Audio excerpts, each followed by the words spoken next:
The crystal shattered like a gunshot in the silent room. 4 hands flew to the insides of their jackets, and not a soul dared breathe. The woman in the black uniform stood frozen, the silver pitcher still trembling in her grip. Across the white linen, red wine bled outward, like something spilled from a wound, spreading and stopping for nothing. She was not supposed to be in this room. She was not supposed to understand the language that had just been spoken.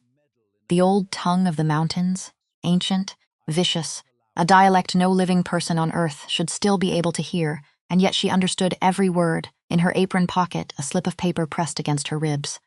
4 words, in black ink. We know you are here 3 years invisible. 3 years with no name, no past. 3 years counting the exits. The old man with the wolf's head cane lifted his eyes. His gaze swept across her, and her hands, still shaking, set the pitcher down. She took 1 step forward. She had a system. Table 4 gets water before they ask. Table 7 likes the bread warm, not hot. The couple near the window, they come every Thursday. They never speak to each other, and they always split the tiramisu. Don't ask why. Don't comment. Just set down 2 spoons and walk away. That was the job, not the whole job. But the part that mattered, the part that kept her invisible, her name was Nora. At least, that's what her name tag said. 4 letters. Simple. Forgettable. The kind of name that slides off memory like water off waxed wood. She'd chosen it deliberately. 3 years ago, standing in a pharmacy 2 blocks from the bus station, filling out a form with a pen that barely worked, she'd looked up at the ceiling and thought, something short. Something that doesn't sound like anywhere specific. Something that doesn't sound like her. Nora it was. The restaurant was called Arco. Named after an arch, which felt appropriately theatrical for a place that took itself this seriously. Tucked into the most expensive block in the city's financial district, sandwiched between a private bank and a law firm whose name appeared on plaques but never on websites. The kind of address that required knowing someone. The kind of place where reservations were made months in advance, where the wine list was its own bound volume, where the lighting was calibrated so that everyone looked 10 years younger and slightly more powerful than they actually were. Nora had memorized every wine on that list, not because she cared. Because knowing things kept her useful, and being useful kept her employed, and being employed kept her off the street, off the grid, off the radar of anyone who might, under the wrong circumstances, start asking questions about a 23-year-old girl who'd arrived from Calabria with a backpack, $140, and nothing else. No family to call. No address to list. No history that she was willing to share. 3 years here, 3 years of perfect invisibility. She was good at it. Better than good. Felix, the floor manager, a sweating, twitching man who wore his anxiety in the form of a perpetually loosened tie, had once told her she was the best server he'd ever had, and he meant it as a compliment, though it came out sounding more like something you'd say about furniture. Reliable. Unobtrusive. Never makes a sound at the wrong moment. She'd said thank you, she'd meant it too, because that was the other thing about her system. Gratitude costs nothing, and it keeps people from looking too closely at what they're actually grateful for. She moved through Arco the way water moves through pipes. Purposeful, efficient, taking up exactly the space required and not 1 inch more. The kitchen staff called her Ghost, not unkindly, just accurately. She appeared when needed, disappeared when not, left no impression on the air she passed through. Which was the point, which had always been the point. Her apartment was 12 minutes from the restaurant on foot, small, deliberately sparse, the kind of clean that comes from owning nothing you don't need. The walls were bare. 1 photograph on the kitchen counter, face down. She never turned it over. She knew what was in it. She didn't need to see it to carry it. The bed was a single. Which was fine. The closet held 4 sets of the same dark uniform, 2 pairs of identical shoes, and 1 coat that had survived the journey across the Atlantic, because she'd worn it on the plane, and hadn't taken it off until she was standing in the pharmacy, choosing her new name. She'd kept the coat. She hadn't kept anything else. That was the system too. Keep what you need. Carry what you can. Leave the rest somewhere it can't follow you. She had followed the system for 3 years without deviation. Until the day Felix handed her the envelope. The day started wrong, not wrong in an obvious way. No broken glass at opening, no call-outs from staff. The produce delivery was on time. The afternoon prep ran clean. Felix had actually combed his hair, which usually only happened when someone important was coming, but it could have just been a Tuesday thing. Could have been. Nora tied her apron at the back of the kitchen, checked her reflection in the flat side of a soup ladle. Good enough. Not remarkable, exactly right, and went to collect the evening's table assignments from the board. Table 2. Table 6. Table 9 by the garden wall, stand section. Quiet corner, exactly where she liked to be. She was reaching for a fresh cloth napkin when Felix appeared at her elbow. He was holding a small envelope, white, plain, no stamp, no return address, no name on the front except, and this is where her fingers went still, not the name Nora. Not the name on her tag or her tax forms or any piece of paper in this city. Her full name. Her real name. The Calabrian one. The long one. The one that sounded like olive groves and church bells and a particular kind of grief she had no other words for. Written in black ink. Precise. Patient. Like someone who'd been holding on to it for a while and had thought carefully about when to use it. Someone left this at the front desk, Felix said. He wasn't looking at her. He was looking at the middle distance, which was what Felix did when he was scared and didn't want to show it. Said it was for the evening staff. I didn't read it. Obviously, he had read it. She could tell by the way he was breathing. She took the envelope, waited until he'd walked away, then turned, stepped into the narrow corridor between the dry storage and the linen closet, and opened it. One page, small. Torn from something larger. Her name at the top again. All of it. Then below that, a single line. Written in a dialect so old, so specific to a geographic pocket of southern Italy that barely anyone living would have recognized it. She recognized it. We know you are here. Tonight, stand straight. That was all. No threat. No demand. No explanation of who he was. She read it twice, folded it once, put it in the front pocket of her apron, against her ribs. Her hands were shaking.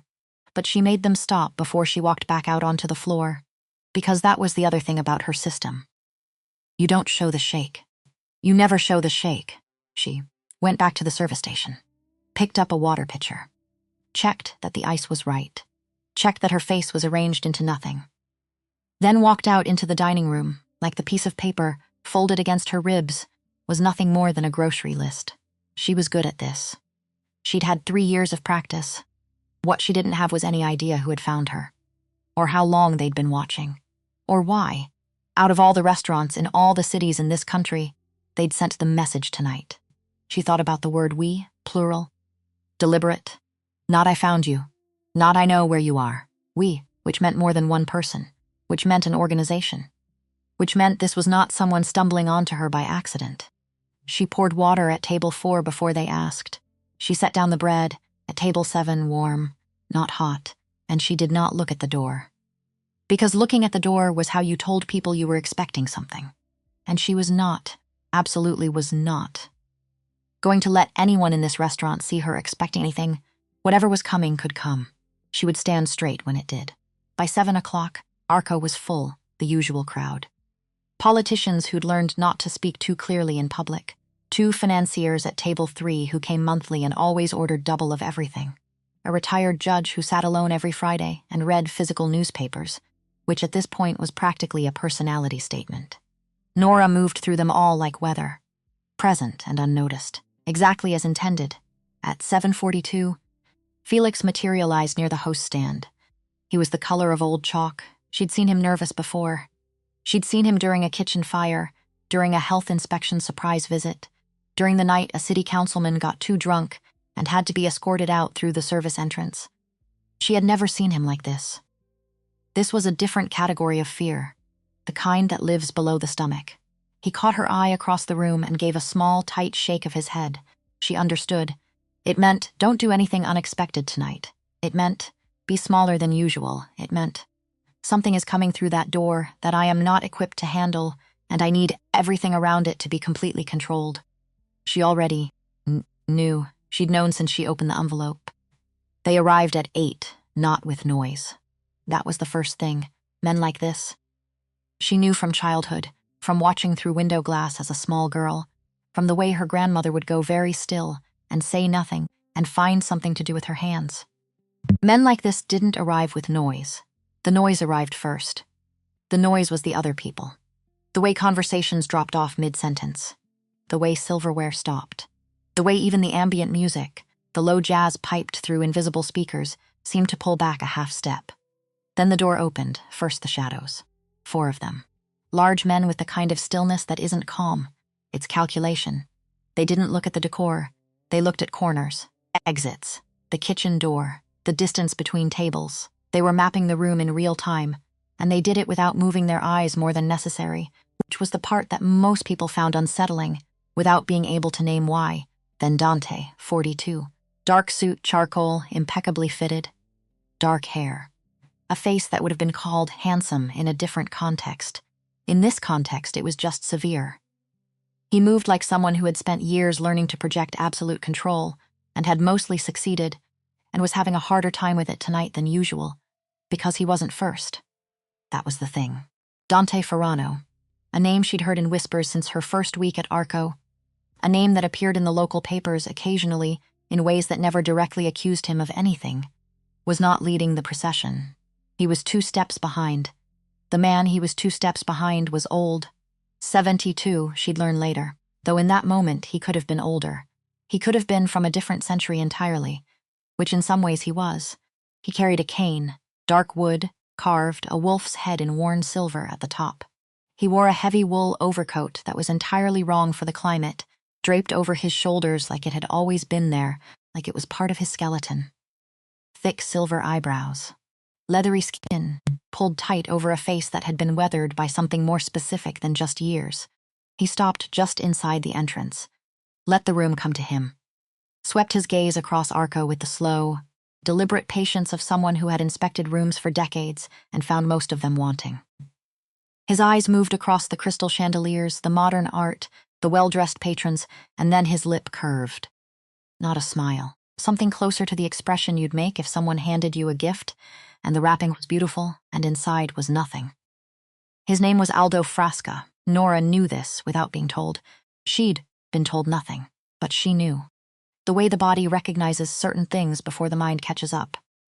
The way you know, walking into a room, that the temperature has changed, that something has shifted, that the air is different now. She pressed herself back against the mahogany bar, gripped the edge of the cold wood, kept her face arranged into nothing, and waited. This is the empire you boast of, Aldo's voice. Low, graveled, heavily accented.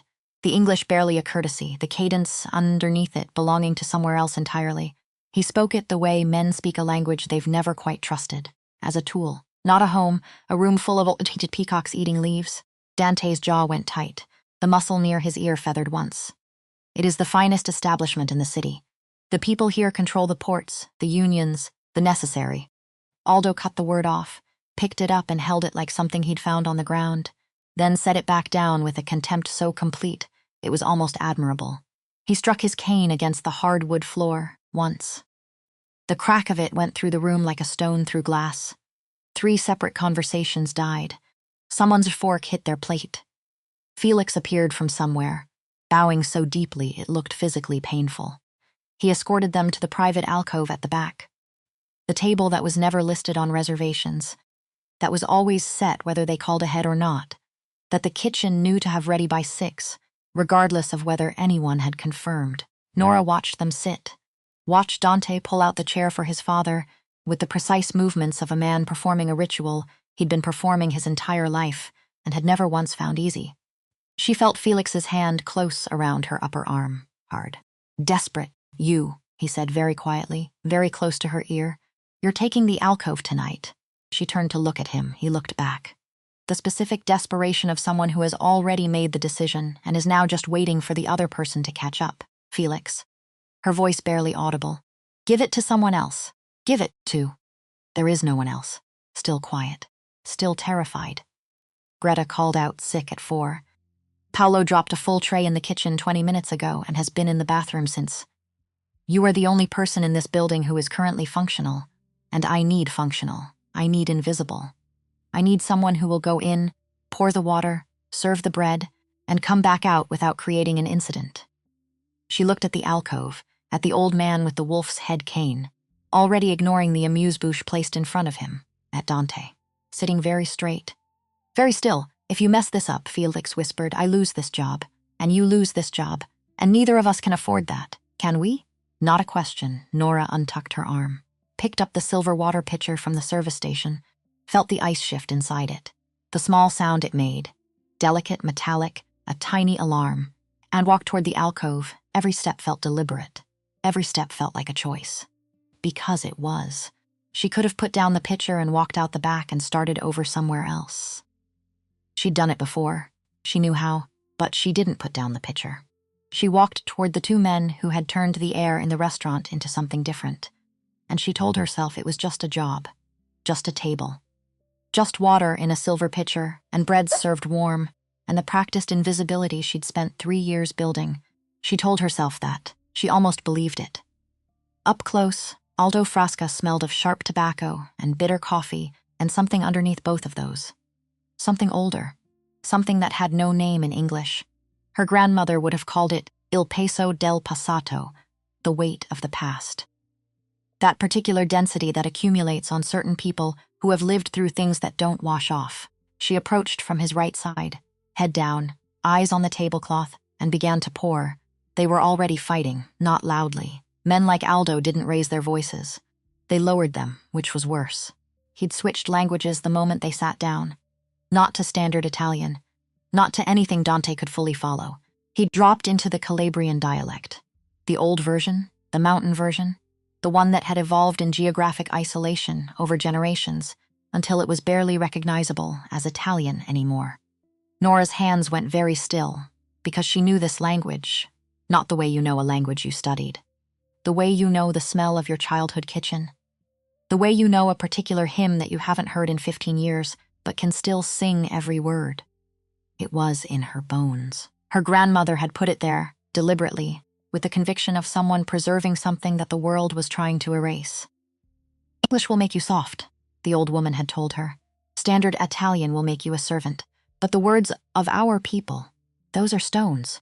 You don't throw them carelessly. Aldo was throwing them hard. He was calling Dante a banker, a man who had forgotten the smell of earth, who surrounded himself with uomini di plastica, plastic men, in their cheap tailored suits, who sat in his glass tower and called it power, who had traded the blood of his ancestors for this, for aesthetics, for the appearance of civilization, which was, as far as Aldo Frasca was concerned, simply weakness with better furniture. Dante's voice when he answered was a controlled, deliberate calm that cost him visibly. The methods have changed. The old ways bring noise, federal investigations, RICO cases. We operate with precision now, cleanly. Aldo's voice dropped half an octave. He took the word and did something to it. Something that made it sound obscene. A man who operates cleanly has forgotten what it costs to protect his blood. You have become soft, Americanized. You have forgotten the language of our people. The language of survival. Dante said nothing, because he had no answer for that in the right language, and Aldo knew it. This was the point. This was what the dialect was for. Not communication, but dominance. A cage that only one of them could leave from the inside. Nora poured water, one glass the other, tried to make herself small, smaller, invisible again. Come on, you're good at this. You've had 3 years of practice. Just be the function, just be the hand that pours the... Aldo reached out, not to her, to the wine glass. He picked it up, swirled the Barolo inside it. An obscenely expensive bottle she'd opened herself 20 minutes ago, with the expression of someone who has been handed tap water and asked to be grateful for it. Even the wine here has no soul, he said, still in the dialect. It tastes of money and surrender. It is water pretending to be blood. Then, with a motion that was too fast to anticipate, he brought the glass down, not intentionally, or maybe intentionally. She'd never be sure. He struck it against the edge of the silver serving platter on his right, and the crystal didn't crack. It disintegrated.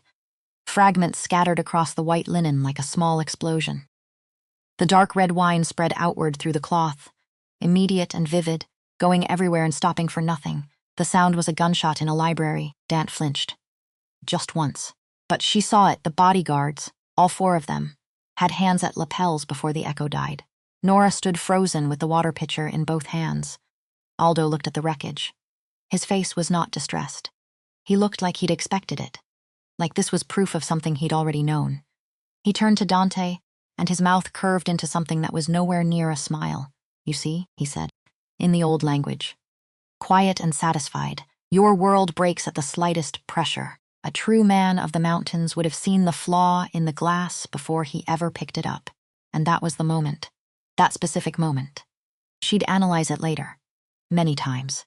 She'd try to understand what happened between the thought and the action. What misfired in her self-preservation instinct.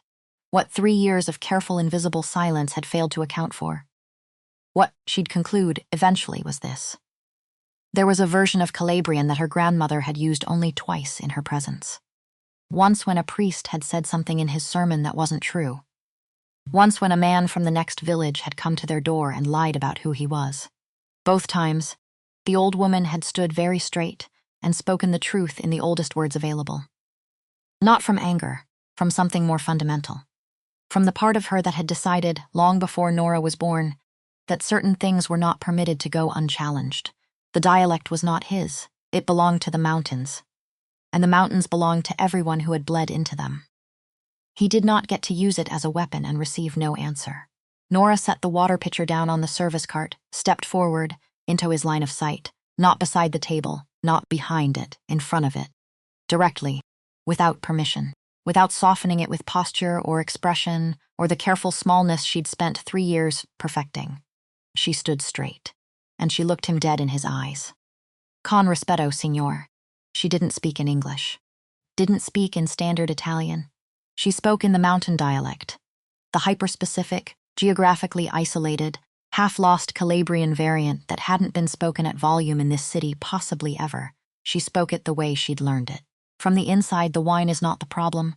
Her voice was low, even, the kind of even that takes effort. She reached out, her hand steady now, steadier than she could explain, and carefully picked up the largest shard of broken crystal from the tablecloth, placed it on a clean napkin.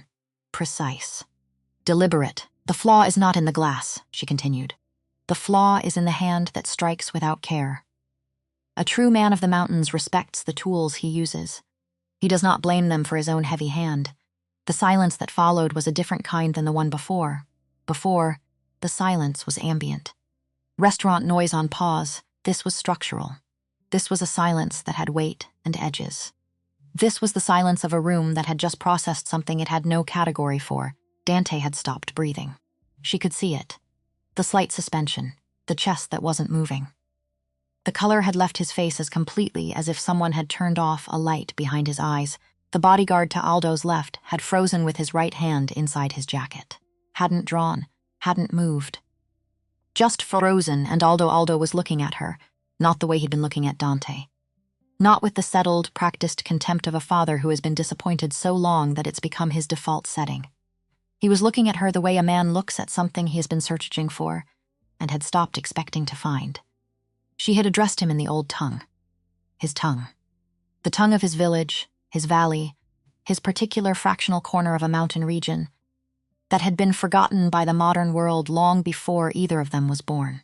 And she had done it without accent, without effort, without the careful construction of someone who learned it academically.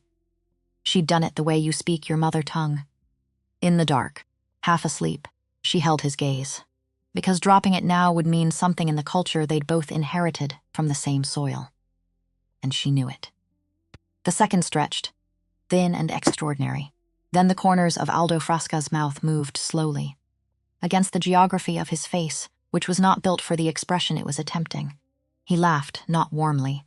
Nothing warm had ever lived near this man, she suspected, but it was real. A dry, scraping bark of sound, the laugh of someone who has been genuinely surprised, and finds the surprise something close to pleasure. He leaned back in his chair, let the wood creak, and pointed at her, one thick, calloused finger, the gesture not accusatory but something older than accusation. Dove hai imparato a parlare con I sassi in bocca, ragazza? He asked. Where did you learn to speak with stones in your mouth, girl? Still in the dialect, still precise. But the quality of the question was entirely different from anything that had come out of his mouth in the last 40 minutes. There was no contempt in it. There was something sharp and specific, the way a geologist examines a rock formation, with attention, with genuine inquiry, with respect for the material. Nora kept her hands at her sides. I learned it from the earth, signor, she said. From a grandmother who knew the weight of silence and the edge of a sharp word, high in the Aspromonte. Where the roads end and the rocket begins, his eyes narrowed, gleaming now. A sudden brightness in the deep black that made him look. For one passing moment, 30 years younger, he leaned forward. A harsh place, he said, to grow anything soft. I wasn't grown soft. Another pause, another examination. He was doing something she'd seen her grandmother do, reading her the way you read old wood. Looking for the grain. Looking for where the knots were and what they meant. Then he turned his head to Dante. Ho had still not resumed breathing. Your city, Aldo said. In English now. Deliberate. So that Dante and every bodyguard in the room, and the 3 tables closest to the alcove that had long since given up pretending to have private conversations, could all understand him. Your city is full of plastic men. He looked back at Nora. But you have managed to find a single piece of actual iron. He waved one hand. A dismissal. Not of her, of the situation. Of the broken glass and the spilled wine and the performance of authority he'd been running since he walked through the door. Hide her well, he said to Dante. The wolves will smell the blood on her eventually. And then he simply turned away, picked up his water glass, the unbroken one, and looked at the table as if considering what he actually wanted for dinner. As if the last 5 minutes hadn't happened. As if she were free to go. She went, back to the service station. Around the corner, out of the sightline of the alcove, and then her knees went. She caught herself on the cold edge of the steel counter. Both hands, head down, breathing in controlled, deliberate increments because her body was trying to do several things at once. Shake, cry, laugh, collapse. And none of them were options. Not here, not yet. Felix materialized at her shoulder like a ghost who had been waiting for permission. What happened? His voice was a very quiet, very controlled shriek. What did you say to him? He shattered a glass. Are they going to? No, she said, into the counter. No, Felix, everything is fine. Do not come to the alcove. Do not hover. Send bread and let me handle it. You're bleeding? She looked at her right hand, a small cut on the thumb, from the crystal shard. She'd been so focused on the steadiness of her hands that she hadn't felt it. She watched a thin red line trace itself down toward her wrist. Napkin, she said. Fix produced one. She wrapped it, pressed it, picked up the wine list. Aldo had requested the Amarone. The oldest they carried. She had, by her estimate, about 45 seconds before she needed to be composed and functional. She used them. Stood in the narrow corridor with her back against the cold wall and her eyes closed, and counted them down. At 0, she opened her eyes, fixed her apron, tucked the napkin tight around her thumb, breathed, and went back. She was a prisoner to their table for the rest of the night. Not in the way she'd been a prisoner to her invisibility for 3 years. This was a different confinement. Active. Watched. Every time she approached to refill a glass or clear a course, Aldo peppered her with questions. Still in the dialect. Testing her vocabulary first, then accent, then the more obscure territories. Archaic phrases. Old superstitions. The specific names of saints worshipped only in certain valleys. The words for things that no longer existed. Tools, customs, particular ways of mourning that had died with the generation before her grandmother's. She answered carefully. Gave him enough to establish her authenticity. Not everything. She knew how much rope to give. She kept the core of it locked behind her teeth. The names, the specific village, the night she didn't talk about. The reason she was in this city wearing a name tag that said Nora when that was the name she'd chosen in a pharmacy 3 years ago because it belonged to no one. Dante watched. He didn't participate. He didn't translate for the bodyguards, who stood in their perimeter looking politely confused. He just watched her, with an attention that was new and total, and had nothing calculated in it yet. It was the pure, unguarded attention of someone who has encountered a variable they weren't expecting and is trying to figure out what it changes. It changes everything. She could have told him that. She didn't. The dinner ended at 11. When Aldo finally stood, slowly, the cane taking his weight, his coat replaced on his shoulders by the silent efficiency of one of his men, the room quietly exhaled. He didn't leave a tip on the table. He walked past the service station where Nora was standing with a fresh cloth, pretending to polish silver. And he stopped, reached into the interior pocket of his coat, drew out a coin, old, heavy. The kind of silver that had gone dark with age, worn smooth at the edges, the face of it rubbed to near illegibility by decades of hands. He pressed it into her palm, his fingers rough, calloused, the grip of someone who had spent his life working with physical things. Tieni gli occhi aperti. Piccola lupa, he murmured in the dialect. Low enough for only her. I corvi riconoscono il sang nelle ossa. Keep your eyes open, little wolf. The crows recognized blood in the bones. He released her hand, turned and walked toward the door without looking back. Dant lingered. 1 moment. 2. He looked at the coin in her open palm, then at her face. His expression was a wall, careful, controlled, professionally blank. But something moved behind it. A shift.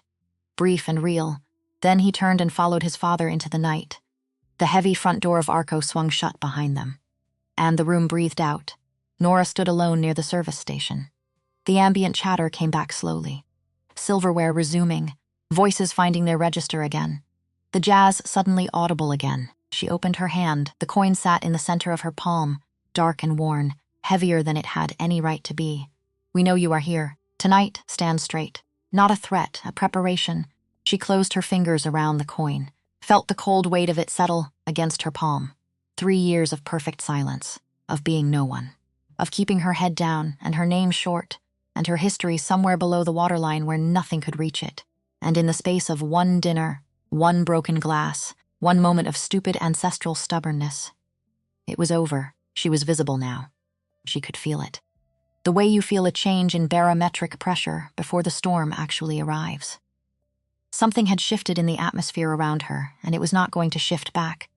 Felix appeared at her shoulder, still the color of old chalk. Are we? He swallowed. Are we all right? She looked at him, then at the door, then at the coin in her closed hand. Yes, she said, and went to close out her tables. She didn't sleep that night. She sat in her apartment, small, clean, deliberately sparse, and turned the coin over and over in her fingers until 3 in the morning. The walls were bare. The photograph on the kitchen counter, face down. She didn't turn it over. She knew what was in it. She knew who was in it. She thought about the dialect, the specific weight of hearing it spoken by someone else. Someone who wielded it like he'd been born to it, which he had, in the same rough soil, the same mountain air, the same particular silence that sits over certain places in southern Italy like weather. She thought about Dante's face when she'd stepped forward. The exact quality of the shock in it. She thought about the coin. The crows recognized blood in the bones. Not a metaphor, not poetic. A statement of fact delivered by a man who dealt in facts even when they sounded like riddles. Someone knew who she was, not who she'd made herself, not Nora. The waitress, the invisible woman with the 4-letter name tag and the memorized wine list. Who she actually was, where she came from. What she'd left, and they'd let her be here, quiet and hidden, for 3 years. The question, the one that sat very still if in the center of everything, too large to look at directly, was why. She pressed the coin against her palm. Tomorrow, she told herself, figure it out tomorrow. She didn't know yet what tomorrow would ask of her. She didn't know that Felix would hand her a second envelope at 8 in the morning. She didn't know that she'd be sitting across from Adante Ferrano in an empty restaurant before noon, with a folder in front of her that contained a name she hadn't seen, written down in 5 years. Her father's name. She didn't know any of that yet. What she knew was this. 3 years ago, she'd chosen the name Nora because it belonged to no one. As of tonight, that wasn't true anymore. It belonged to a woman who'd just spoken the old tongue in front of Aldo Frasca and not flinched. That was a different kind of person than the one who'd arrived. She wasn't sure yet whether that was good. She suspected it was necessary. The coin sat warm in her palm now. Old silver. Old stones. The weight of a past she'd been carrying without putting it down. Outside, the city made its city sounds. Distant traffic. A siren somewhere. A door closing 2 floors below. Nora didn't sleep, but for the first time in 5 years, she stopped counting exits. The second envelope arrived at 8:14 in the morning. She knew the exact time because she'd been watching the clock above the service station. Not because she was waiting for it. Because she hadn't slept, and when you haven't slept, time becomes something you track obsessively, the way a traveler counts mile markers on a road that isn't getting any shorter. Felix handed it to her without speaking. He didn't look at her face. He looked at the envelope, then at the floor, then at somewhere behind her left shoulder, which was the spatial equivalent of a man trying to disappear without moving his feet. Same white paper. Same handwriting, same black ink, the precise, patient kind, same name, her real one. She didn't open it in the corridor this time. She opened it right there at the service station, in plain view of the prep staff and the sous chef and the two servers currently folding napkins at the far end of the room. None of them were paying attention, or all of them were, and had decided that self-preservation meant pretending they weren't. Inside, one line, come to the private dining room at 9. Use the back hallway, no please, no question mark. The punctuation of a man who had spent 72 years issuing statements and receiving compliance. Nora folded the paper, put it in her pocket. Next to the coin from last night, which she hadn't taken out yet, which she'd been carrying since Aldo pressed it into her palm, like a stone she didn't know how to put down. Felix, she said. He was already walking away. Fast, Felix. He stopped. Turned halfway. Still not fully committing to eye contact. Who else is in the building? A pause. Long enough to mean something. Just the kitchen crew, he said. I was told to keep the floor staff home until noon. He was told, by whom, he didn't say. Didn't need to. All right, she said, and went to find the back hallway. The private dining room at Arco was not on the menu. Not on any printed material, not in any review, any article, any of the oblique local press coverage that occasionally gestured at the restaurant's more exclusive arrangements without naming names. It was behind the kitchen, past the dry storage, through a door that looked like a utility closet and opened into a room that most definitely was not one. 12 feet by 14, a single table, dark wood, heavy, 4 chairs, a sideboard with a decanter on it, no windows. The room absorbed sound like it had been built specifically for conversations that were not supposed to travel. It had been. She'd known it was back here. The years of working the building, you learned where the rooms were. You learned which doors never opened during service. You learned not to ask. She pushed through it now. And stopped. Dante Ferrano was sitting at the head of the table. No jacket. White dress shirt. Sleeves rolled to the forearm. Both hands around a coffee cup, dark and untouched, steam still rising from it. The jacket was folded over the back of the chair beside him.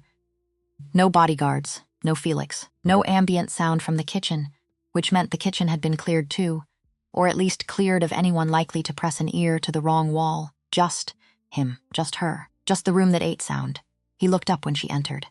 Didn't stand, didn't gesture to a seat, just looked at her with the same total, unguarded attention she'd caught last night, but closer now and stiller. The kind of attention that has stopped performing and started actually seeing. She pulled out the chair across from him, sat down. Neither of them spoke for a moment, which was fine. She'd spent 3 years getting very good at silences. She knew how to sit in one without filling it. Dant, she suspected, was the same. You didn't sleep, he said finally. Neither did you. A pause. No, he agreed. Neither did I. He reached into the folder that had been sitting at his elbow. She hadn't noticed it until now, which meant he'd positioned it deliberately to not be noticed, and slid a single page across the table toward her, a photograph. Black and white. Printed on plain paper, not glossy, the kind of reproduction you make when the original is something you want to handle carefully. The photograph showed a man, 50s, strong jaw, dark eyes with a particular set to them, the kind of set that comes from having decided, at some point, not to flinch. He was standing in front of an olive grove, relaxed, not performing. She knew the olive grove. She'd climbed every tree in it before she was 10. She knew the man. Of course she knew the man. Where did you get this? Her voice came out very flat. Controlled. My father keeps records, Dante said. Decades of them. Names. Debts. Alliances. Things that happened in places most people have forgotten. He's been looking for you for 3 years. He found you 6 weeks ago. 6 weeks. She'd been carrying the coin for 8 hours. She'd been found for 6 weeks. She'd been going about her life. Her careful, invisible, precisely constructed life, for 6 weeks while Aldo Frasca's people quietly confirmed her name and her address and her schedule, and nobody had touched her, which meant they hadn't wanted to. Why didn't he contact me sooner? She asked. He wanted to observe first. Dante wrapped both hands around the coffee cup. Still not drinking it. That's how he operates. He watches. He waits. He makes sure of what he's looking at before he decides what to do with it. And what did he decide? That depends. He looked at her directly. No deflection on what you're willing to tell me. She looked at the photograph at her father's face. The olive grove. The sky behind it, bleached white in the old image, 5 years. She pressed the coin through the fabric of her apron pocket, felt the worn edge of it against her fingertips. Ask, she said. He asked one question, one. which was not what she'd been expecting. She'd prepared herself for an interrogation, for the systematic dismantling of the careful fiction she'd constructed. For someone to finally sit across from her and demand that she account for every year, every choice, every mile between Calabria and this city. Instead, Dante Ferrano put down his coffee cup, looked her in the eye, and said, "What do you need to feel safe enough to stay?" She stared at him. He waited. "That's not..." She stopped. Started again. "That's not the question I was expecting, I know. No apology in it. Just acknowledgement. But it's the only one that matters right now. My father is staying in this city for 2 weeks. He has meetings scheduled. He will not conduct those meetings without you in the room. Not because I'm telling him to. I'm not under any illusion that I tell my father to do things. Because he has decided. And when Aldo Frasca decides something, it happens." He leaned forward slightly. "So the question of whether you participate isn't really a question. The question is what it costs you. And what I can do about that cost." Nora looked at the table, at the photograph, at the grain of the dark wood between them. Nobody had asked her that, not once. Not in 3 years. Not in the years before that, when everything fell apart and she ran and kept running and made herself small and quiet and useful and invisible. And never once stopped to ask herself what she actually needed, because the need had been so large and so unanswerable that looking at it directly felt like looking at a structural problem in a building you were standing inside. "I need to know what you know," she said. "About my family." Dante nodded once, reached back into the folder, and the next 10 minutes were the hardest 10 minutes she'd had in 5 years. The folder was not large, but what was in it was exact, her father's name. His history in Calabria, the part she knew and the part she hadn't. 22 years ago, a dispute in the hills between 2 families, the kind of dispute that in that part of the world gets settled with loyalty or violence and rarely with anything in between. Her father had been present, had intervened, had put himself between Aldo Frasca and a situation that would otherwise have ended badly, in the specific, permanent way that certain situations ended in those hills. He'd saved the man's life, then walked away. Chose the olive grove, chose the ordinary life. Chose his wife, his children, the specific humble smallness of a man who had looked at violence and decided he wanted no more of it. Aldo had let him go. Had considered the debt unpaid, not because her father owed him something, but because Aldo owed him something, which was different. Which was the kind of debt that men like Aldo carried like weight in their chest for decades without relief. Then came the night Nora didn't talk about. Then came 5 years of nothing. Then came Aldo's people, quietly searching, finding a name, a bus ticket, a city, a restaurant, a girl with 4 letters on her name tag and a Calabrian dialect buried so deep inside her it hadn't surfaced in 3 years, until last night. "He's been looking for you to repay the debt," Dante said. "Not to use you, not to pull you into any of this. He wanted to find you, know you were all right, and eventually, in whatever way made sense, settle what he owes to your father's memory." Nora sat with that, turned it over, and the meetings, she asked. "The 2 weeks. What does he actually need from me?" Translation. "Presence," Dante paused. Almost something wry in it, though it didn't quite surface. Moral authority. He doesn't trust the men he's meeting with. He wants someone in the room who can hear both what's being said and what's not being said. In the old language, as a weapon, as a compass, he held her gaze. There's a difference. There was. She knew there was. She wasn't sure yet which one Aldo actually intended. But she knew what a compass did. It told you where you were. It kept you from convincing yourself that the direction you were walking was north just because you wanted it to be. She looked at the photograph one more time, her father's face, the olive grove. "All right," she said. Dante looked at her. Just once. The way you look when you've been bracing for a negotiation and the other person agrees immediately, and you're not sure whether to be relieved or more cautious. "All right," he said, and that was how it started. The first day of meetings was a Tuesday. Arco remained closed to its regular clientele. This generated no public notice, which told her something about how far Dante's reach actually extended.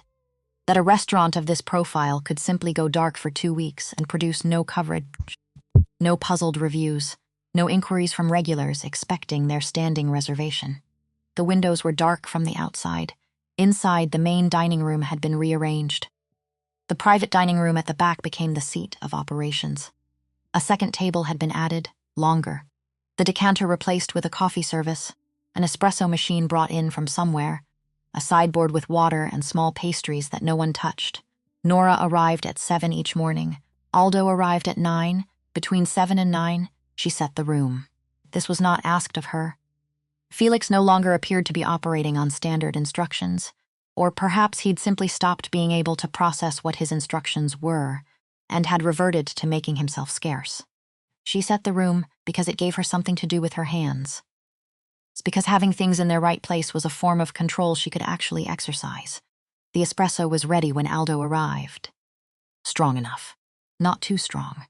She'd made it twice the wrong way the first morning before finding the calibration. He hadn't said anything when it was wrong. He'd just set the cup down after one sip and looked at the far wall, which communicated everything a raised voice would have and cost less energy. After that, she got it right. On the third morning, when she set the cup in front of him, he said, without looking up, in the dialect, "Meglio, better, high praise." She went back to the sideboard and kept her face arranged into nothing. The men came one at a time. That was Aldo's design. No group sessions, no round tables. Each boss from each district, each arm of the network that Dante had spent 12 years building. They came individually, sat across from Aldo, made their case, their report, their demonstration of loyalty, and Aldo watched them. He said very little in English. Sometimes nothing at all for the first 10 minutes of a meeting, which produced in grown men the kind of physical anxiety that is usually associated with exam rooms and medical waiting areas. They sweated through their tailored jackets. They reached for the water they hadn't been offered. They talked too much, too fast, filling the silence with words that meant less the more of them they used. Then Aldo would shift into the dialect, not to communicate, to calibrate, to see who flinched, who understood, who looked at Nora, instinctively, involuntarily, the way a drowning man looks at anything floating. Nora stood slightly behind Aldo's right shoulder, still. Hands at her sides, or holding a small tray, or simply folded at her waist. She wore the same plain black server's uniform, not because anyone had told her to, because it was useful. The uniform made her furniture, and furniture saw everything. She watched faces. This was the part she hadn't expected to be good at. Or rather, she'd known she could read people. You learn that young, in environments where misreading is dangerous, but she hadn't known how much of it she'd been storing. 3 years of watching faces in a restaurant, of reading the body language of politicians and businessmen, and the particular human beings that power draws to itself. She'd been gathering intelligence without knowing it was intelligence. Now it had a use. She started on the second day. Small notations. A cocktail napkin, folded into quarters, slipped onto the table near Dante's place between meetings. She never looked at him when she did it, never acknowledged it. But she'd watch, from the corner of her eye, as he unfolded the napkin, read what she'd written, refold it and pocket it in one smooth motion. He never commented on the notes. He never didn't act on them. On the 9th day, Carmine came. She knew he was scheduled. She'd seen the name on the list Dante had shown her at the end of day 4, the sequence of remaining meetings. She'd seen the name and her body had done something involuntary. A cold drop, somewhere behind the sternum, like an elevator descending one floor with no warning. Carmine Vitale, head of the East Side Syndicate, 55, new money in an old money world. The kind of man who had arrived at power through momentum rather than design, and hadn't developed the judgment to match the position. She'd been telling herself, for 5 days, that it was a common name because it was. It was a genuinely common name in this world. There were probably 6 Carmines in this city with this approximate profile. She was being irrational. She was pattern matching out of anxiety. She was seeing the shape of the thing she feared in everything that shared even a partial outline. She believed this completely.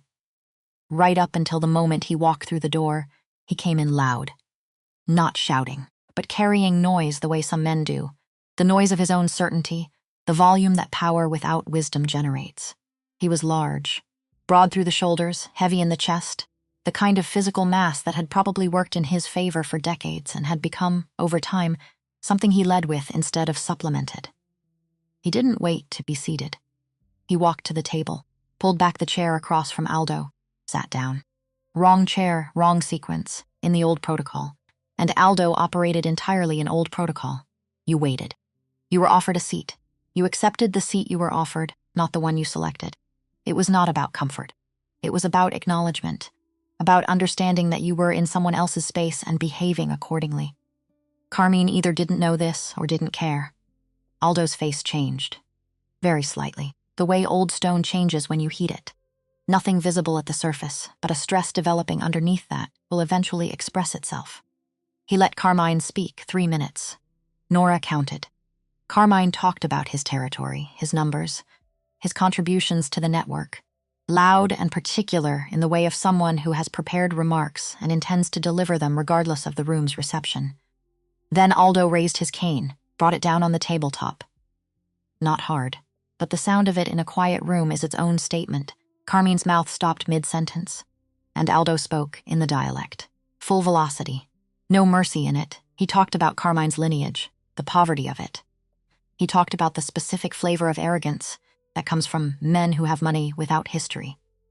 He talked about what it means to sit in a chair you weren't offered, about what that act communicates about the man who commits it. He was precise and particular and completely without heat, which made it more brutal, not less. Cold dissection, the bodyguards in the room, Aldo's, heard the tone without the words and went very still. Carmine heard the tone without the words and went red. His hand moved, she saw it. The slide toward the interior of his jacket. A reflex. The reflex of a man who had, over years, trained himself to respond to disrespect with the only vocabulary he fully trusted. Dante moved too. Barely. A tightening of the shoulders, a shift of weight. The preparation, not the action. Aldo turned to Nora. His eyes found her across the table. The command in them was absolute and wordless, for not just. She looked at Carmine, big man, red-faced, hand still moving. 2 seconds from an action that couldn't be undone, and she looked at his right hand, the thumb. Right thumb. The scar on it, small, irregular, shaped like a bent letter, not a knife scar, not a burn, the specific shape of a wound made by a particular kind of old iron latch, the kind that appeared on certain doors in certain villages in southern Calabria, the kind that appeared on the door of her family's house. The world didn't go sideways. That was the strange part. She'd always imagined, in the years when she let herself imagine it, which she tried not to, that when this moment came, if it came, the world would tilt. She'd expected vertigo, shock, the physical sensation of reality rearranging. Instead, everything went very still, very clear, like the moment just before rain, when the air is so loaded with what's coming that it becomes somehow more visible, more real. She knew that scar. She had last seen it 5 years ago. From below, through a gap in the floorboards of her family's kitchen, she had been lying flat on her stomach in the crawl space, not breathing, listening to footsteps moving through the room above her. She had watched through the narrow gap, and she'd seen his right hand come down, reaching for something. She'd never known what, and she'd seen the thumb and the scar on it, lit by the single remaining light in the room. She had watched it for 30 seconds, then pulled herself further back into the dark and waited. She was looking at the same scar now, across a table in a private dining room, in the most expensive restaurant in the city, in the middle of a Tuesday morning, with an espresso going cold at Aldo Frasca's elbow. Carmine's hand was still moving. Nora stepped forward, not toward Carmine. She turned to face Aldo, which was unexpected enough that Carmine's hand stopped. She spoke in the dialect. Her voice was level. It was level the way marble floors are level, because a tremendous amount of work went into making them that way, and the work is invisible in the finished surface. Il cane abbaia forte perché teme il lupo silenzioso, signore. The dog barks loudly because it fears the silent wolf. She kept her eyes on Aldo, not on Carmine, not on the hand, on the old man's face. To crush an insect with a hammer wastes the hammer's strength, she continued in the old tongue. Steady. Let him keep his false pride. His ignorance is its own punishment. He is beneath your anger. Aldo looked at her, long, flat. Searching, the room held everything in. She did not look away. Carmine said, "What did she?" and then stopped. Because the atmosphere in the room was something he couldn't read, and men who can't read the atmosphere learn, eventually, that speaking into it is rarely the right call. Aldo turned the words over. She could see him doing it, the weighing of them. The old man's relationship with pride was complicated. He had enormous amounts of it and was not, fundamentally, interested in letting it cost him more than it gained. And she had just handed him away to be more powerful by doing less. by exercising the particular supremacy of a man who does not consider you worth his genuine anger. He looked at Carmine. The look was extraordinary. Not contempt. Contempt still has engagement in it. This was something colder. The expression of a man looking at an object that has mildly disappointed him. A tool that underperformed. A chair that wobbled. "The meeting is concluded," Aldo said, in English, flat, bored. He waved one hand barely. "You smell of cheap cologne and bad decisions. Get out of my son's restaurant before I lose my appetite for lunch." Carmine opened his mouth, closed it. He'd prepared for a fight. For negotiation. For the push and pull that his world ran on. He had not prepared to be dismissed like inconvenient furniture. His face went from red to something darker. He stood, chair scraping against the floor, the loudest thing in the room. He looked at Dante, looking for a reaction. An ally, an anchor. Dant sat perfectly still, a wall with good posture. Carmine looked at Nora, one hot, assessing look. Then he turned and walked out, his two bodyguards shuffling after him, and the door closed with a soft click that felt like the period at the end of a very long sentence. Nora let out a breath, very slowly, very quietly. Aldo picked up his espresso. Drank it. Said nothing. Dante looked at her across the table. She didn't look back. She turned to the sideboard, began straightening things that didn't need to be straightened, giving her hands something to do, giving the room a moment to settle, giving herself time to process what she'd just realized, what she'd been looking at, that scar. She lasted until 9 o'clock that night. The meetings ran late. 3 more after Carm. She stood at her post. She poured coffee. She translated when Aldo required it and stood silent when he didn't. She read faces. She folded napkins. She was professional and quiet and exactly what the room needed. At 9, Aldo retired to the rooms that had been arranged for him in the building adjacent to Arco. The remaining staff dispersed. Felix locked the front, left through the service entrance without looking at her, which had become his primary mode of existing in the building, and Dante was in the main dining room. She'd seen the light on through the kitchen pass-through. Amber and low. She'd thought about walking past it. Walking out the back, going home. Lying on her floor and staring at the ceiling and dealing with this alone, the way she'd dealt with everything alone for the past 5 years, because alone was what she had, alone was what she'd built, alone was the only structure that felt safe. She stood in the kitchen doorway for a long moment, then walked through the dining room. He was at the table nearest the window. Not Aldo's table, a different one. Smaller, a glass of something amber in front of him. His jacket was gone. Always the jacket that went first, she'd noticed, as if that was the first piece of armor he shed when the performance was finally over. He looked up when he heard her. She sat down across from him without being invited. He didn't comment on that. "Carmine," she said. "I know." She looked at him. "What do you know?" "That something happened in that room this morning that wasn't just translation." He held the glass in both hands without lifting it. "You stopped talking to Carmine entirely. You talked to my father.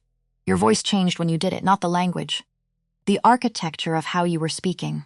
She hadn't known he'd catch that. Or maybe she had. Maybe that was why she was sitting here instead of going home. "The scar on his right thumb," she said. Dante's hands went still around the glass. "Tell me," he said, quietly. She told him not everything, not the sounds. She didn't have words for the sounds yet and wasn't sure she ever would.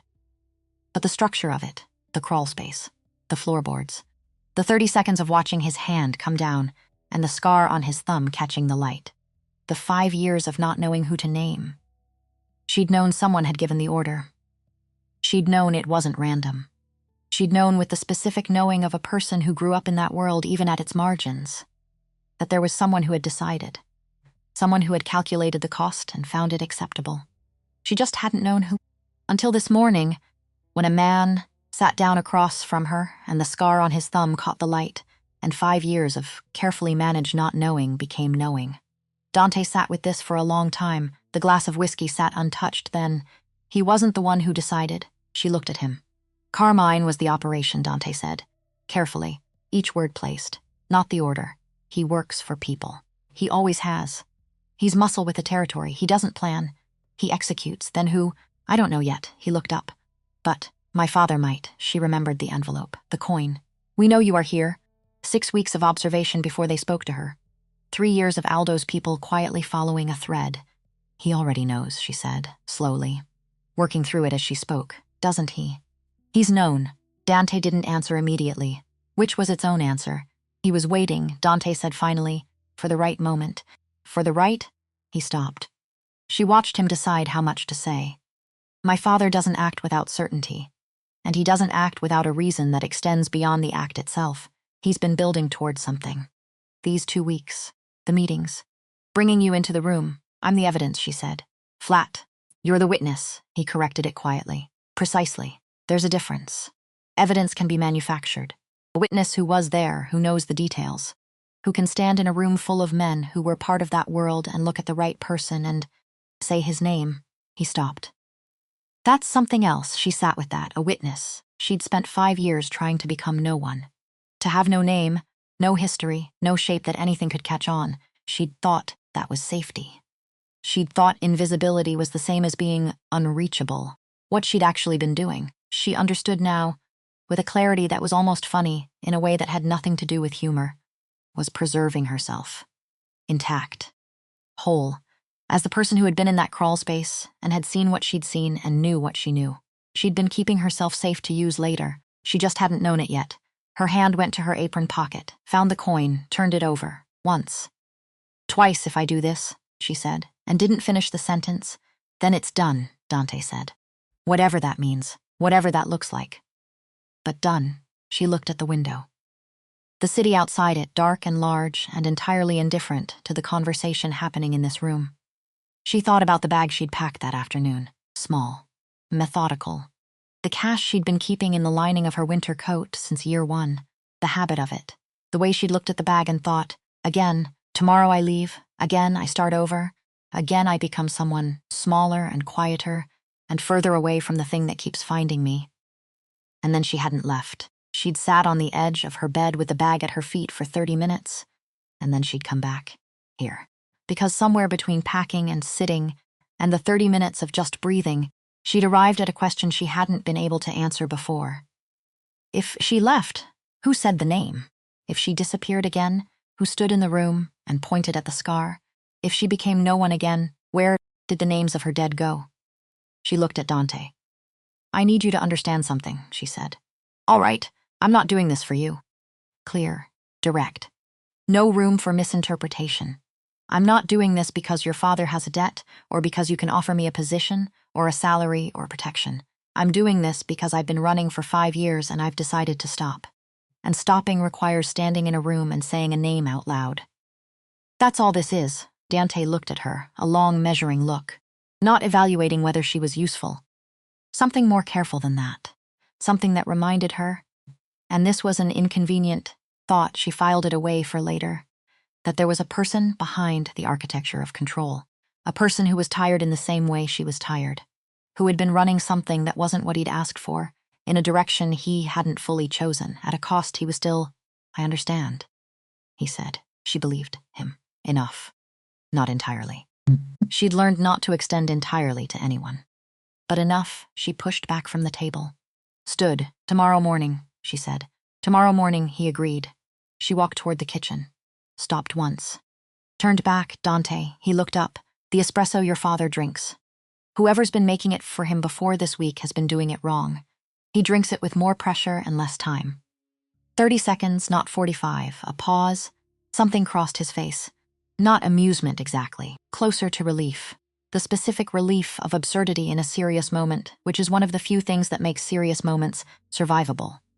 I'll pass that on, he said. Don't. I'll handle it. She walked out. The next 4 days were the hardest, not because of the meetings. The meetings she could manage. They'd found a rhythm, she and Aldo, a working language between them that wasn't just the dialect, but a whole vocabulary of look and gesture and precisely calibrated silence. When he wanted her to translate, his eyes moved to her. When he wanted her to stay still, his hand came flat to the table. When she did something right, he said nothing. When she did something wrong, twice in 4 days, both times involving coffee, he set the cup down and looked at the far wall. She learned fast. What was hard was the nights, because Carmine came back, not to the meetings, not after that first morning, but to the edges. She saw him twice on the street outside Arco, once directly across, standing at the window of a car, once at the corner. In both cases, she was inside, behind glass, and in both cases he wasn't looking at the building. He was just there, the way something waits patently. Without apparent agenda, she told Dante on the third night. He didn't look surprised. "He's trying to work out what you are," Dante said. "What your function is. Whether you're a threat or a resource. He doesn't have enough information yet to decide, and when he does?" Dant didn't answer that because the answer was one of two things, and neither of them was comfortable. She went home that night with the coin in her hand and thought about the list, the sequence of remaining meetings. The last name on it, the name Dante had mentioned on day 4, almost in passing, almost incidentally, in the way people mention things they want you to know without quite making them the subject of the conversation.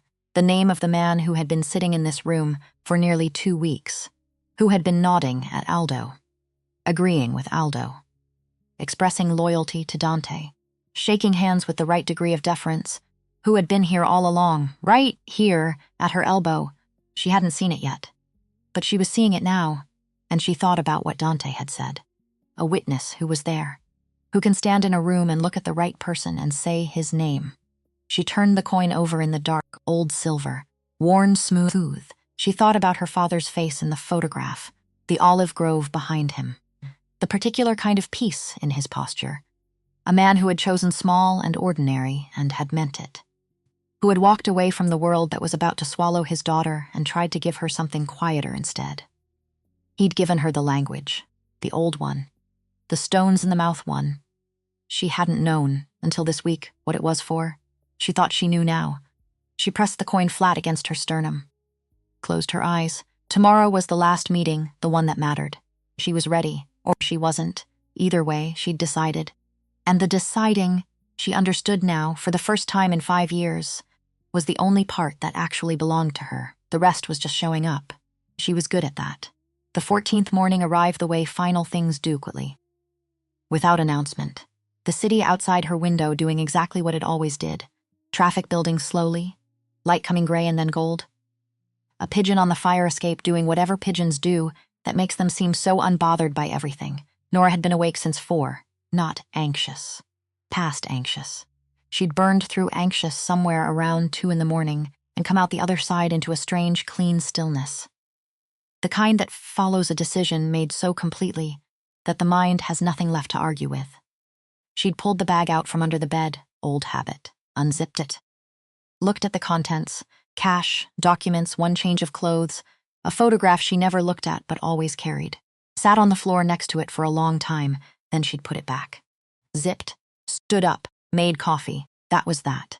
She arrived at Arco at 7, let herself in through the service entrance. The building was quieter than it had been all week. Something different in the air. Not tension exactly. More like the particular hush that settles over a stage in the minutes before a performance begins.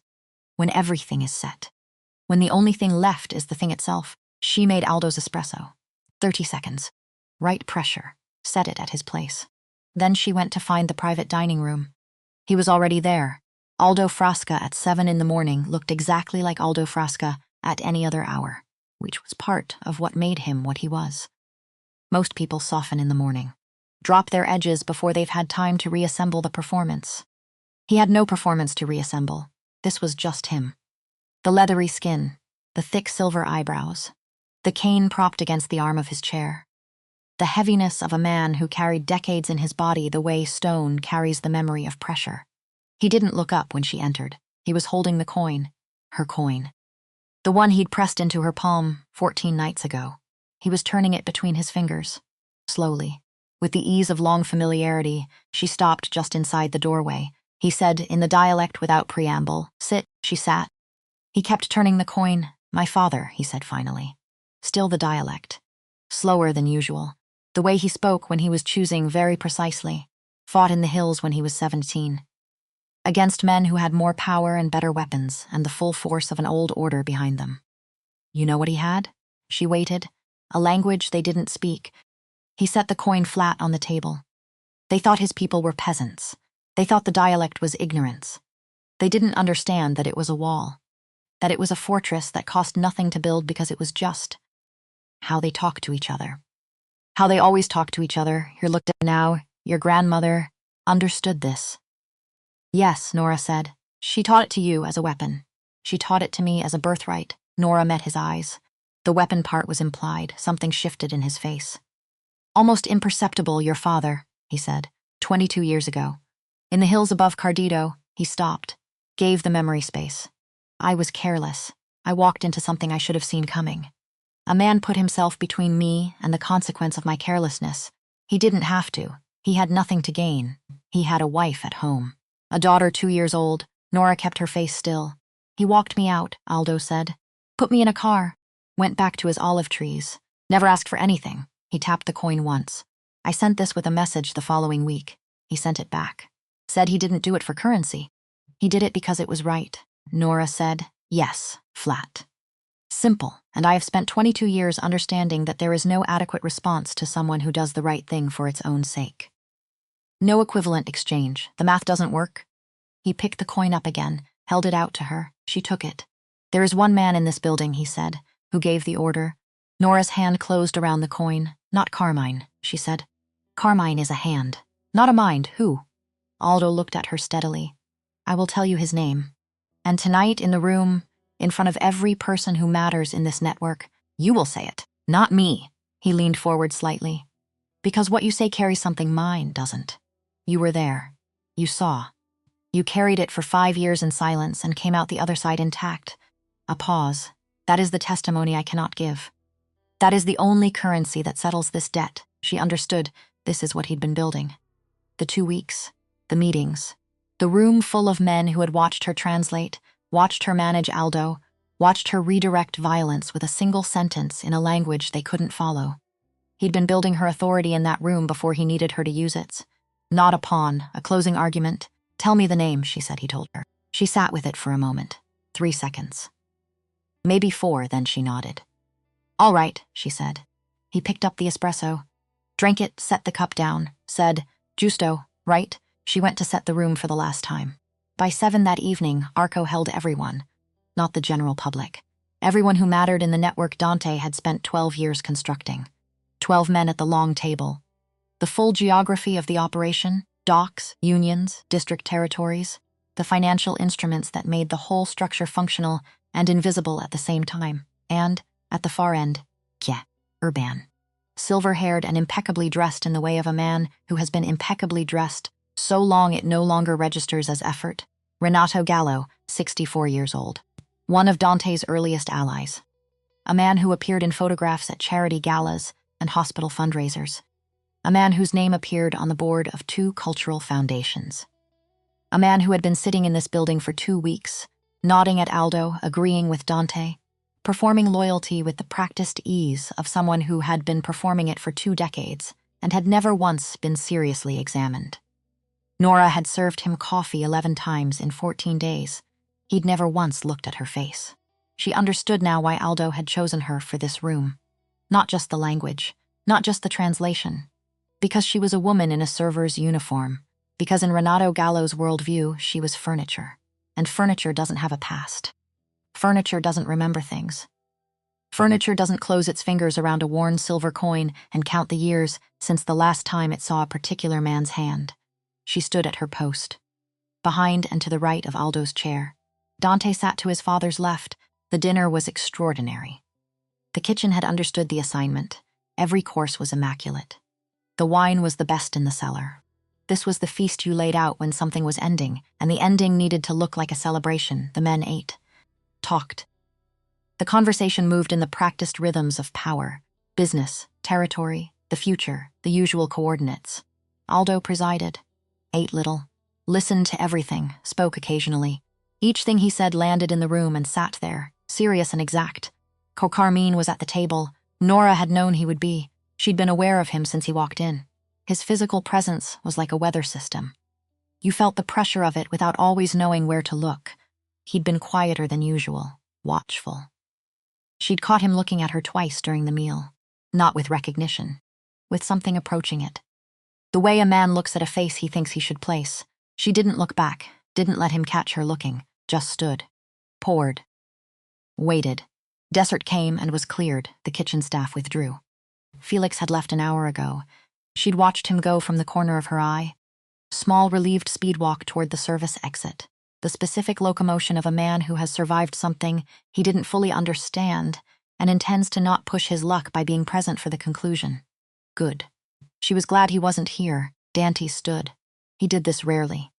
When he stood in a room, the room noticed, not because he was loud, because the quality of his stillness was different standing than sitting.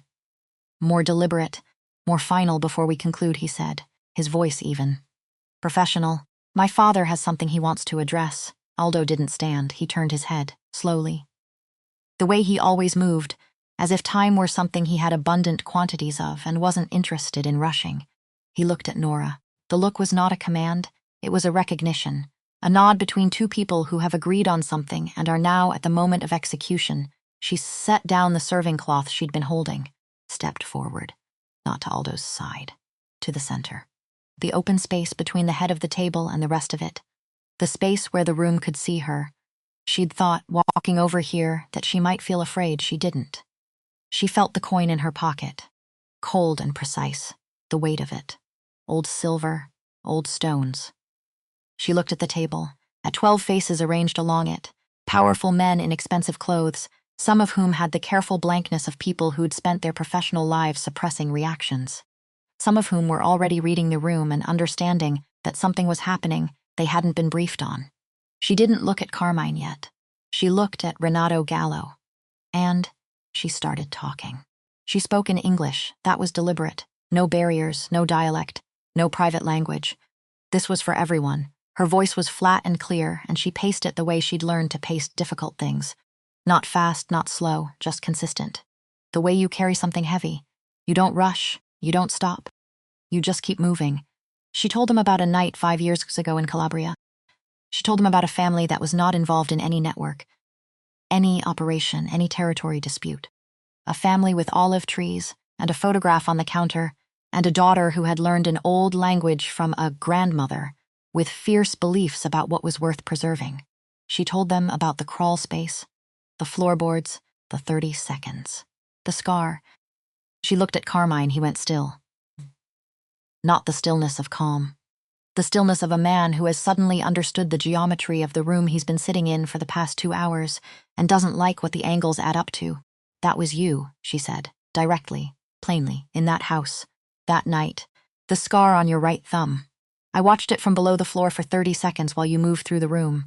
The table was a held breath. 12 men. Not one of them moved. Carmine's face went through several things in rapid succession. Denial was the first, a reflex, the default, then calculation, then something colder. The look of a man deciding whether the best play is outrage or silence. He chose outrage. This is, he started, voice rising.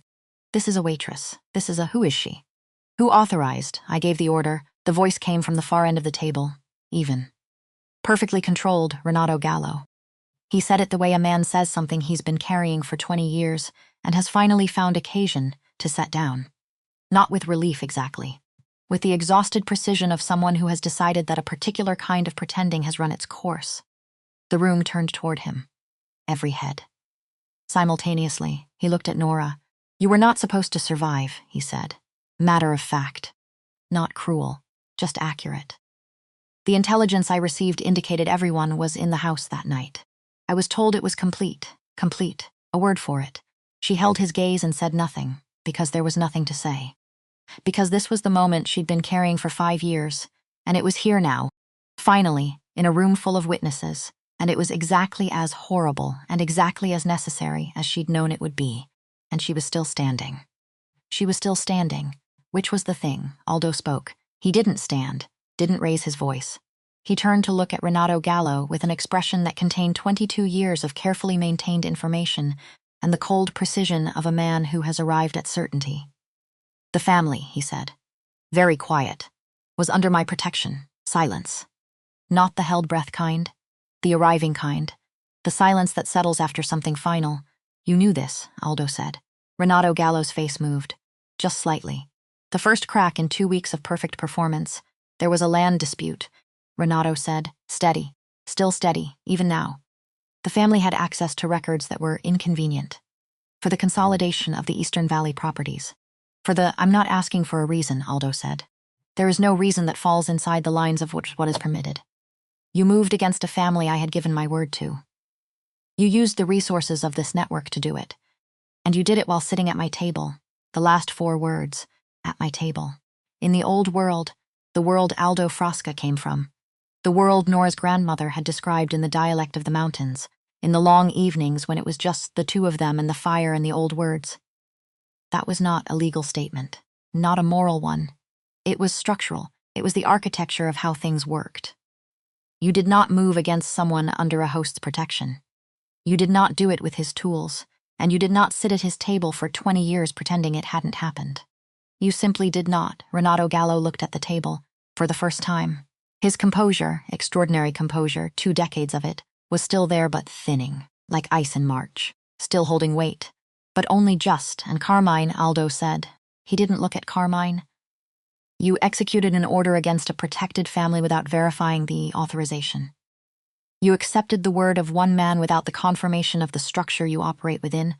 Carmine's mouth was open. Nothing coming out. The outrage had collapsed. Left behind something small and exposed, Aldo picked up his cane, set the tip of it on the floor, one precise, deliberate contact. The sound of it in the silent room. This meeting is concluded, he said. He nodded once. Dante moved. 2 of Aldo's men moved. And the efficient, final choreography of consequence unfolded in the private dining room of Arco without any additional words required. Carmine didn't fight. He looked, in the end, more confused than anything. The confusion of a man who had spent decades believing that a certain kind of power insulated you from all other kinds of power, and was now discovering the specific moment when that belief fails. Renato Gallo stood, straightened his jacket, looked at Nora one more time. You should have run further, he said. I ran far enough, she said. He was escorted out, and the room finally was quiet. The remaining 10 men at the table sat in the very particular silence of people who have just witnessed something they will be thinking about for a long time. Dante looked at each of them in turn. He didn't speak immediately. Let the silence do the work. Let them sit in the understanding of what they'd just seen. Not the mechanics of it, not the power play, but the content. The specific reality of a young woman who had been in a crawl space under a floor for 30 seconds, and carried that 30 seconds for 5 years and walked into a room full of men with money and weapons and standing, and said a name out loud. The structure holds, Dante said finally. The network continues. The people responsible for the breach have been identified and are being addressed. A pause. What you witnessed tonight is what accountability looks like in the old understanding of the word. I trust this is not something any of you will require a second demonstration of, not a threat, an accurate description of how things were. The 10 men nodded, one by one, the nods of people who have recalibrated and are already moving forward. They filed out, and Dante and Nora and Aldo were alone in the private dining room of Arco. For a moment, none of them spoke. Aldo was looking at the table, his hands folded over the head of his cane. His face doing the thing it did sometimes, the stillness of someone processing something through a very old and very thorough internal mechanism. Then he looked up at Nora. He said, in the dialect quietly, Hai tenuto il tuo peso bene, ragazza. You carried your weight well, girl. She didn't have an answer for that, so she just nodded. And that was enough. The morning of the 15th day. Rain not hard. The soft, persistent kind that doesn't declare itself dramatically, just arrives and settles in for the long term, making everything slightly darker and quieter and more itself. Nora got to Arco at 6. Old habit. Possibly her last morning making the espresso. Possibly her last morning in this building as the person she'd been in it. The one with the name tag. The one with the apron. The one who moved through rooms without being seen. She made the coffee anyway. 30 seconds. Right pressure. She set it on the sideboard in the private dining room, then stood in the empty main dining room and looked at it. Arco in the early morning, before staff and before service, was a different place entirely. Still. The chairs down from the night before, the light coming gray and muted through the frosted glass of the front windows, the mahogany dark and rich and very quiet. The whole place like a theater before the curtain. Full of potential and not yet anything in particular. She'd spent 3 years in this building. 3 years of tablecloths and wine lists, and training herself to be exactly the right kind of invisible in exactly the right moments. She didn't regret any of it. That was the thing she found, standing there in the gray morning. She'd come here to hide. She'd stayed here because it was safe. But something else had happened too, in the margins of the hiding. She'd gotten very good at reading rooms, at reading people, at the specific skill of being in a place and understanding it fully while being simultaneously overlooked. That hadn't been wasted. That was the equipment she'd brought into last night's room. Footsteps from the back hallway. She turned. Aldo. Moving slowly, as always. The cane. The wool coat already on, which meant the car was coming soon. He walked through the kitchen doorway and into the main dining room and stopped when he saw her. They looked at each other across the quiet space. He was leaving today. Back to his own world, his own geography. The hills and the old stones and whatever remained of the life he'd built in the place they'd both come from. She thought he might say something in the dialect. Something final and weighted, the way he always weighted his words in the old language. He didn't. He walked toward her, stopped when he was 3 feet away, reached up with his right hand, and tapped his chest, over his heart, twice. Deliberate, slow, the old gesture, the one that belonged to the mountain villages. The one her grandmother had described once, years ago, in the way you describe something ancient, carefully, with context, because the young can't be expected to know the weight of what they haven't lived through. You give it to someone who has proven themselves equal, the old woman had said. Not better, not lesser, equal. It is not a compliment. It is a recognition. Nora stood straight and tapped her chest twice. They looked at each other, then Aldo nodded. Once. The smallest motion. The motion of a man closing a chapter he'd been carrying for 22 years and finally setting it somewhere it could rest. He turned and walked toward the front door. His men were there. One held the door. The cold morning air came in, carrying the smell of rain and wet pavement, and the city just starting to wake up. He stepped through. The door swung shut behind him, and Nora stood alone in Arco and let out a breath she felt she'd been holding for 5 years, not healed. She wasn't naive about that. The names of her dead were still in her chest where they'd always been. They would be there tomorrow. They would be there in 10 years. That was how it worked. That was the honest truth of it. The one that the stories don't always tell. That justice doesn't remove grief. It just puts grief in its right place, makes room for it, stops the grief from being the only thing taking up space. She had room now, for the first time. She didn't know what to do with it yet, but she had it. And that was enough to start with. She went to the kitchen first, found her apron on the hook where she'd left it the night before, picked it up, held it for a moment. 3 years. 3 years of folding herself into this fabric, of making herself small and quiet and unremarkable, of using the name tag and the server's shoes and the practiced invisibility as the armor that kept her alive and moving and safely out of reach of everything she'd left behind. It had worked. She wanted to be clear about that. Even here, at the end of it, she didn't regret the system. The system had kept her breathing. The system had given her 3 years in which to become someone who could walk into a room last night and do what needed to be done. The apron was not the problem. The apron was not the shame. The apron was just done. She folded it neatly, set it on the counter, walked through the kitchen and into the back hallway and to the far end of it. A door she'd looked at for 3 years without going through. The director's office. Felix's domain. Small, functional. A desk. A window that looked out onto the alley, not a beautiful view, but a real one. Filing cabinets. A wall of operational binders. A chair behind the desk. She opened the door. Stepped inside, sat down. The chair was too high. She'd have to adjust it. The desk was cluttered with Felix's filing system, which appeared to be organized on a logic she'd need at least a week to decode. The window needed cleaning. The binders needed to be completely reorganized. The wine inventory. She'd already looked at it. She knew exactly how wrong it was. She had a mental list of what needed to be fixed and approximately how long it would take. She was looking forward to it. That was the thing. She was actually looking forward to it.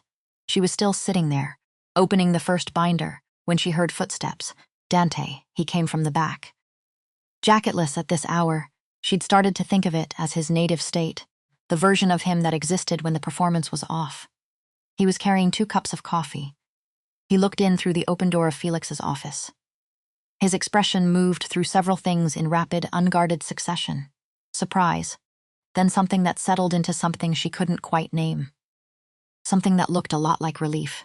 He set 1 cup on the desk in front of her, sat in the chair across from it. The one that was meant for people visiting Felix. The one that had the slight wobble in the left rear leg that Felix had been meaning to fix for 2 years and never had. Neither of them spoke for a moment, which was correct. Which was the right read. She'd come to appreciate that about him. He didn't fill space automatically. He waited to see what the space needed. "He's gone," she said. "Just got in the car." Dante wrapped his hands around his cup. "He told me this morning, before you got here, that his time in this city was..." He paused. Something brief and complex crossed his face. He said it was the most worthwhile 2 weeks he'd spent in recent memory, high praise, extremely high praise. He almost smiled. He also said my coffee is terrible and that the building could use better curtains. She looked at him. He looked at her and then, despite everything, despite the night before and the morning after, and the weight of the past 2 weeks pressing on both of them from above and below, she laughed. A short, real, undignified sound. The kind of laugh that comes up unexpectedly from somewhere and doesn't ask permission first. He smiled. Not the managed one, the other one. They sat with it for a moment. The coffee, the rain outside, the strange, earned quiet of a morning after something significant. Then Dante reached into the inside pocket of his jacket, which he was not wearing, looked down. Looked up. 1 second, he disappeared into the back. Came back 30 seconds later with the jacket, reached into the inside pocket, removed a slim black envelope, set it on the desk in front of her. She looked at it. Felix, Dante said, is retiring at the end of the month. Generously compensated. His idea, mostly. He expressed a strong interest in retirement approximately 48 hours after Aldo arrived. A pause. I may have agreed that it was a wise and timely interest. She looked at the envelope, then at him. Director of Operations, he said. Arco. The whole building. The real function of it, not just the public one. You would know everything. Decide most things. And when there were decisions that required, he stopped. Found the right word. The kind of reading that you do. You would do that. She didn't pick up the envelope. Is this because Aldo suggested it? Aldo observed that I had found a useful person and recommended I not be an idiot about it. He held her gaze. But I'd been thinking about it since day 3. Day 3. The first napkin, she remembered. The first small notation. The one she'd folded into quarters and left at his place without looking at him. The one that had correctly identified that the man from the Northwest Territory was skimming from his own reported numbers and was hoping nobody fluent in body language was in the room. You acted on it immediately, she said. Because it was right. She looked at the envelope, turned the coin over in her pocket. Once, I need you to understand something, she said. I think I'm getting a sense of when this sentence is coming, he said.